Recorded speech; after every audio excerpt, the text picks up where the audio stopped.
love with me. Little sweet slide. Make a love potion for you.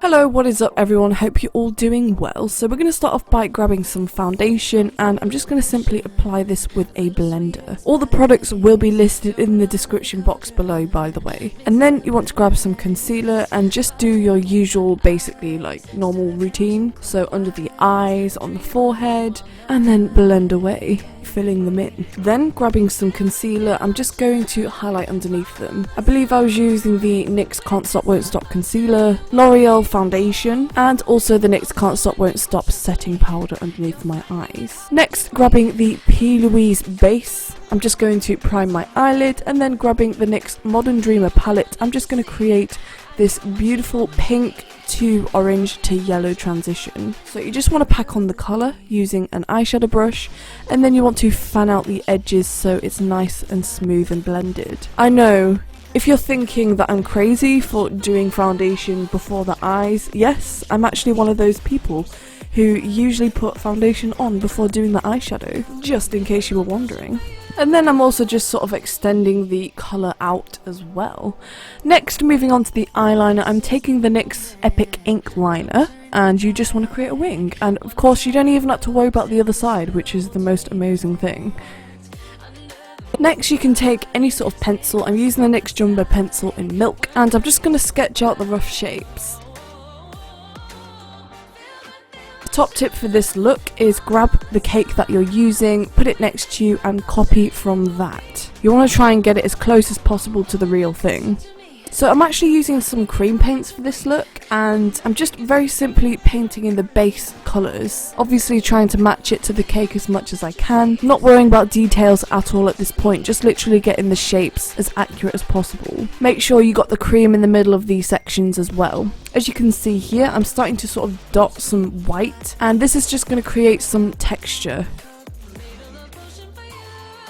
Here I'm actually just taking some eyeshadow, and that's just purely because I didn't like the fact that the shininess of the cream paints were reflecting off the light, making it look a little bit more pale and washed out than it actually is. So I'm just taking some eyeshadow and just packing that on top to really intensify the colour and mattify it a bit.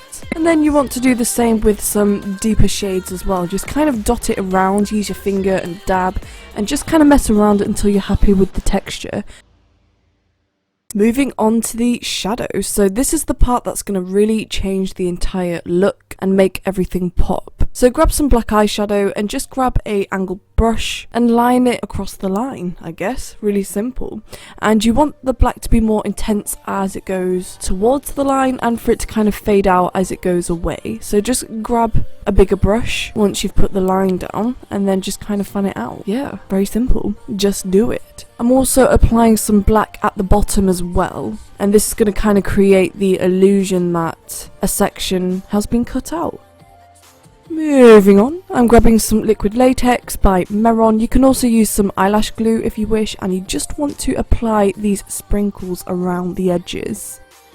Now, for the horns, obviously I would recommend having some horns prepared, but I didn't because I'm lazy and last minute and a bumhole. So what I did is I grabbed some tin foil, scrunched it into the shape, and then just wrapped it with cotton soaked in liquid latex. I made that sound really complicated, I swear it's not, it's really simple. Yeah, and you just want to kind of make the horns. Wow, I can tutorial. So what I'm actually doing is making them on the fly. Like I said, really not recommended. It just makes everything so much more difficult, and also the waiting of the drying time. Yeah. Make sure the base is blended nicely into your head. As you can see here, I'm also painting them. Again, like I said, I'd really highly recommend you just prepare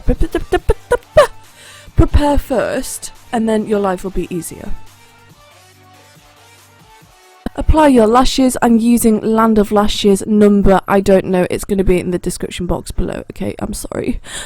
I'm also putting on some lipstick, obviously, as you can see. I'm going for this beautiful kind of coral colour. Woo! Look at that transition. This wig is by Bellami hair, really kindly gifted, thank you so much.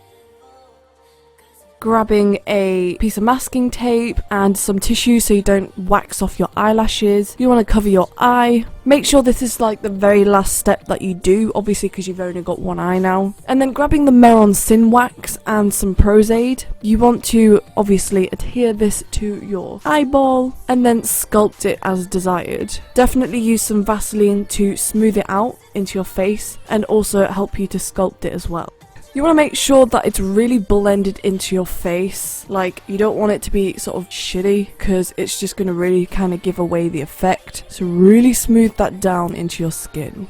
You can grab some IPA and a sponge and just dab where you apply the Vaseline to get rid of the shine. Moving on to the inside of the eye, I'm grabbing the Mehron Pro Color Wheel and just filling it in with the red and the purple. Then I'm taking all different kinds of bloods and just applying it. I'm using a spray as well to really give it that effect that it's kind of been ripped out and it's like splattered everywhere. Feel free to use a wire sponge as well if that's what you prefer. Again, you want to compare the cake to your face and make sure you're happy with what you've done, and I'm just adding some extra little sprinkles around the horns. For the 22, I made these out of foam board and painted with acrylic paint, so they're nice and lightweight. Make sure you get the blood on the chest as well, and then add your accessories. As you can see, I've gone for this beautiful choker. For the eyeball on the cake, I actually bought the actual iris from Red Carpet Effects, and then just made the rest of the muscles using liquid latex mixed with cotton and then painted with acrylic paints. And then some shiny top coat nail varnish to finish it off and give it a shiny effect. Woo! Thanks so much for watching, guys. I really hope you enjoyed this and that you found it helpful. If you like this, then please let me know by giving it a thumbs up, and also feel free to hit the subscribe button. I also have an Instagram, Facebook and TikTok at Goth Spectrum, and finally I will see you next time. Bye guys.